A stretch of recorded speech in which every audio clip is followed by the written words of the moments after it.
Man, it's been a pretty crazy last couple weeks for Bitcoin. There's been a lot of FUD, right? Which is fear, uncertainty, and doubt. Yeah. Right? Which is most of the time just bad, shitty rumors that most of the time don't really matter anyway. But Name of the game. They shake people. You know what I mean? They shake, especially newer folks, especially ones that come in with that have come in at the top. Right. You know what I mean? And then as it comes down, then some bad news comes out, quote unquote bad news comes out, and then tanks it down.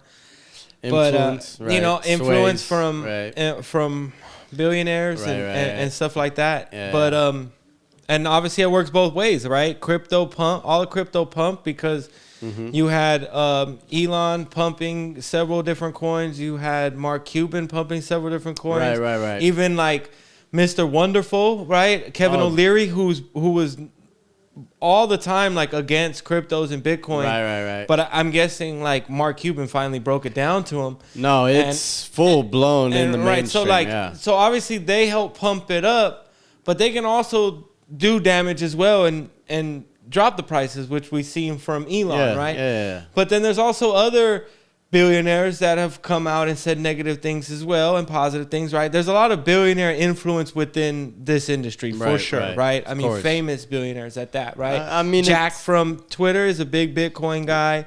You have, a lot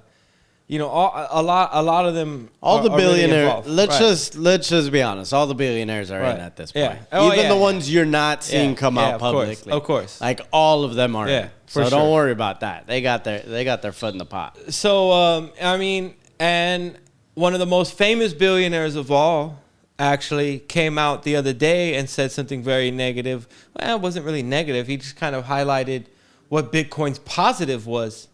It just depends on what side of the spectrum you fall on that argument. But former President Donald Trump came out the other day and said that he doesn't like Bitcoin because he sees it as another currency that competes with the U.S. dollar, and he wants U.S. dollar to be the worldwide currency, of course. You know what I mean? That's a very Trump thing, right? So and he's like, I don't really understand it. I think it's a scam, whoop, right? So obviously, he's never really been keyed in on that. He's more of a.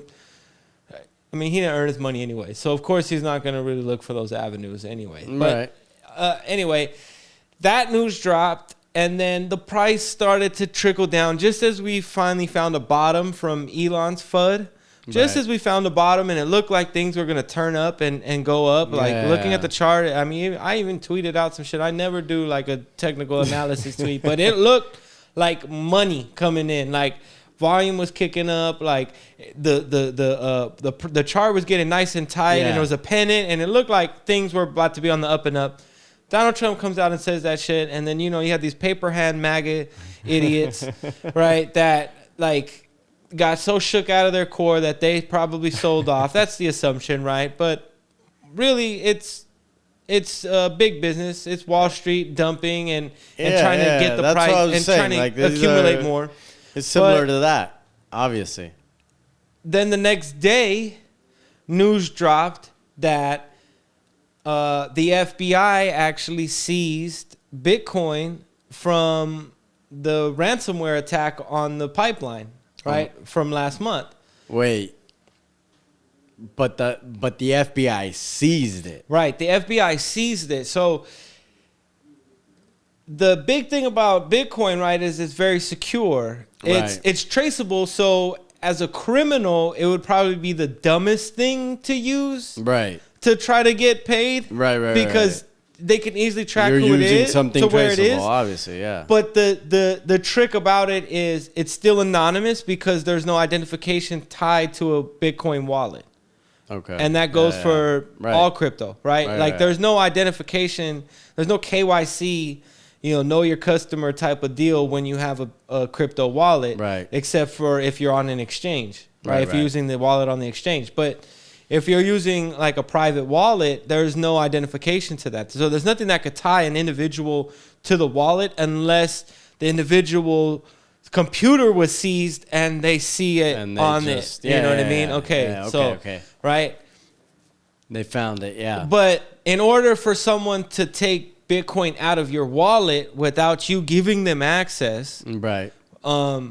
They'd have to know your private keys. So basically, there's no software entry at all. There's no backdoor. There's no way to get in without the private keys or the password, the spending password for the account. But you would still need the keys to restore a wallet into another computer. And this is a way that also people have lost a lot of money. Right, by losing that private key and forgetting the password. Yeah. Right? Yeah. So obviously, like, we could do a whole video about how to secure your crypto and how to stay safe. So, which we probably will. I'm sure now now we think about it. But now we threw it out there. So it's just crazy because the question isn't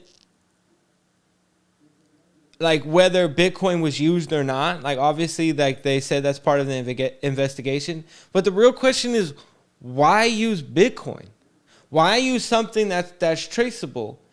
Right. But then you think of the anonymous aspect of it. Right. So maybe you're like, OK, but they could track that Bitcoin and you can actually red flag Bitcoin. So this is the thing that a lot of people don't know is you can red flag a Bitcoin. Right. Okay. And if it hits an exchange, like the exchange can reject it. Okay. So like a fiat on-ramp, off-ramp, like a Binance or like a Coinbase, right? They would reject it because they want to adhere to U.S. Well, they want to adhere to U.S. law, right? I mean, because you don't want to get kicked out of the U.S. Right, but that just means they're investigating it. Right. They're looking into it. That, you know. So, so that you could flag a Bitcoin. So it's not the best thing. And what gets me is like, okay, maybe they did slip up in that aspect and not think about that idea of it. Right. Yeah. But it's really hard to imagine that they were so sophisticated and so skilled as hackers to crack into this pipeline, right, and shut down oil delivery, gas delivery for like the whole East Coast. Right. You know what I mean? Like, and for them to do that, like, but then use Bitcoin as their transaction. It's almost like you're almost saying like, well, I actually know what you're saying, but right now, it sounds like they almost wanted to get caught, which makes no sense at all. Right. It doesn't. Which makes no sense at all. So what we're really going towards is like, are we delving in conspiracy theory right here? Are you thinking that this was a play on them to kind of give a negative, to kind of just put a negative on Bitcoin to drive it? Is that what you're thinking? I mean, that's I think it's a push for regulation. It seems like a false flag push for regulation. I guess that's what I think I meant. Yeah, I mean, because that's the only outcome that the government can do. And the thing is, like, they're having a hard time classifying crypto assets. Right? So this gives them the incentive and the push to actually finally classify it, because you have big business, you have Wall Street, you have all these people now that are the real big institutions that are actually getting involved in this shit now. And they obviously have massive amounts of lobbyist money flowing into Washington. So, I mean, it all makes sense. And the big industry guys, like, they of course want it regulated because they want to make money. And once it's regulated, they can kind of edge out the little guys, because right now, since it's wide open, they don't like it wide open. The advantage, don't want everybody putting their hand in. The advantage is to the public, to the little guy, right? No. But they would love to regulate and centralize and try to enact policies and figure out the tax issue, because the tax issue is kind of weird right now too. So what do you mean the tax issue? Well, trying to classify it as the right type of asset instead of treating it as like a stock or something like that, right? So trying, they need to figure out the right angle on that. But so apparently they sent that Bitcoin to a wallet, right? And this wallet was on, I guess, like a cloud, like a rented cloud server. Okay. And really what happened is the FBI seized the server and somehow still I don't know how they gain access to the wallet. Unless unless they were already monitoring the group, they already had a backdoor into the server, and as soon as they open the wallet, they seize the server. That's the only thing I could think of, because without the password, without knowing the password to the wallet, they can't remove the money, right? And they don't have the private keys, and it's like, man, I really find it hard to believe that this hacking group left their private keys on the same server. It's weird because now it's making me think, I wonder if it's tied to that news about the FBI creating that app, like to get criminals and stuff like that. Maybe. And not even that it's like, that could be false news, right? That could be them just being like, oh, we're releasing this, and it kind of gives a kind of like a backstory to it, maybe. Right. It's interesting, though. It's weird because, like, the leaks now that we get that do not allow things to get into the conspiracy theory realm is kind of, it's unprecedented in itself. If you think about it, in these times, like, it's almost like the shit leaks out right away. Anytime you think about aliens, it's like, oh yeah, the Navy already, we released the documents. The videos are out. Yeah. I mean, and they, this is obviously 100% a push for regulation. Because the Deputy National Security Advisor Ann Neuberger told CNN, of course, of all places, that the misuse of cryptocurrency is a massive enabler here. That's the way folks get the money out of it. On the rise of anonymity and enhancing cryptocurrencies, the rise of mixer services that essentially launder funds. So what they have is like a crypto mixer, a Bitcoin mixer, and you send your Bitcoin to that, and it fucking mixes it all up and sends you back out your money and some other shit into other currencies. Yeah, it's weird how it works, but apparently that the Department of Justice has figured out how to still get around that and track these transactions.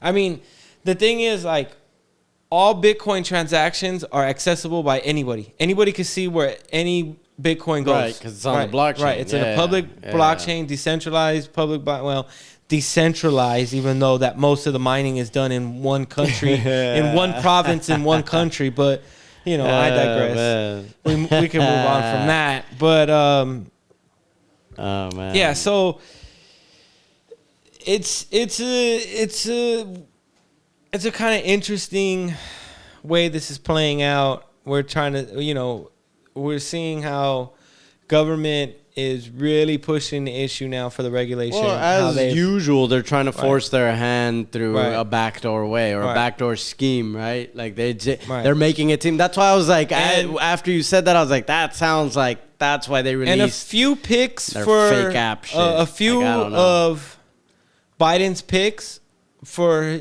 cabinet members and heads of whatever departments and shit are actually crypto enthusiasts. Like the head of not the Treasury, because that's what's her name. One of the financial guys, maybe the head of the Federal Reserve. Okay. But was a college professor that taught a course on blockchain and cryptos, right? Okay. So like, he's plugged in on that. He saw it coming, right? Yeah, he's and progressive in that sense. Biden's like chief technology guy. Yeah. His number one investment is Bitcoin. Yeah. Right. Yeah. So like, well, those are so they knew. Well, that's the old Obama squad. Right. You know what I mean? Well, the plan was to. I think the plan for Biden was to actually go in on cryptos, but they didn't want to say nothing at the time. Right. And that's what I'm saying. They're just going to quietly enact it.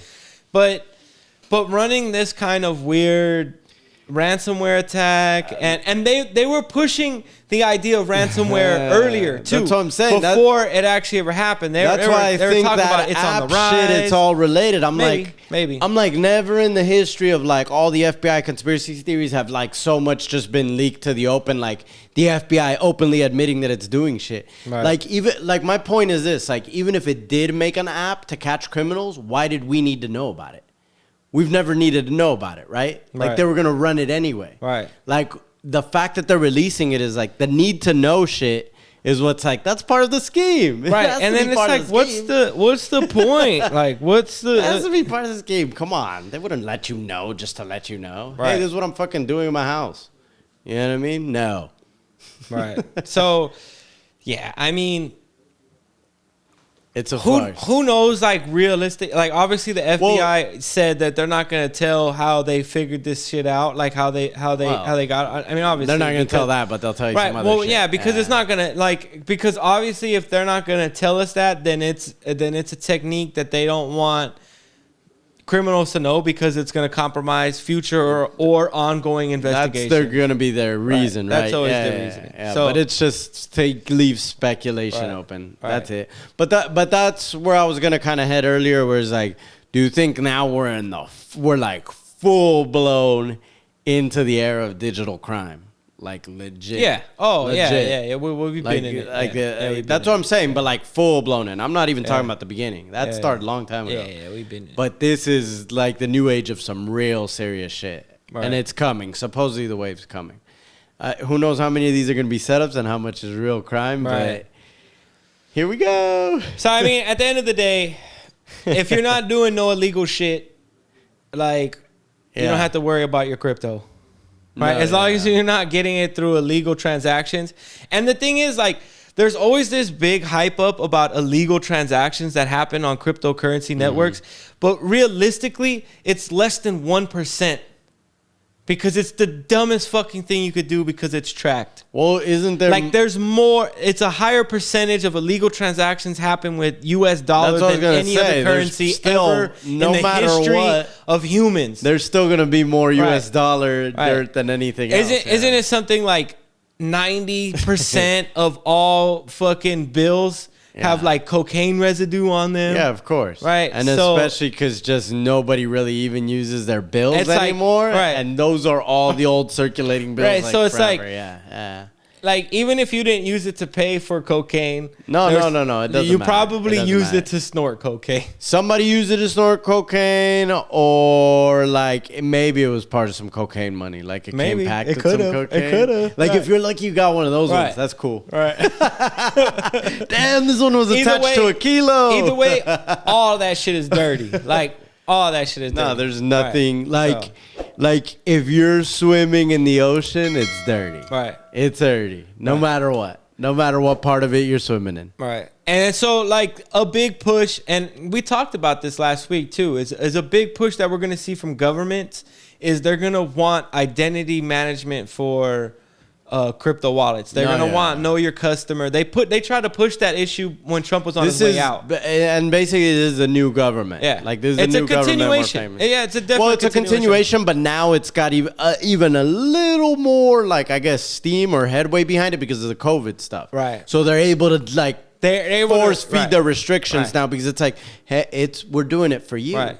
Which is what we all want in our little... And it's like, it could be worse. Yeah. It could be worse. Like during World War II, FDR confiscated everybody's gold.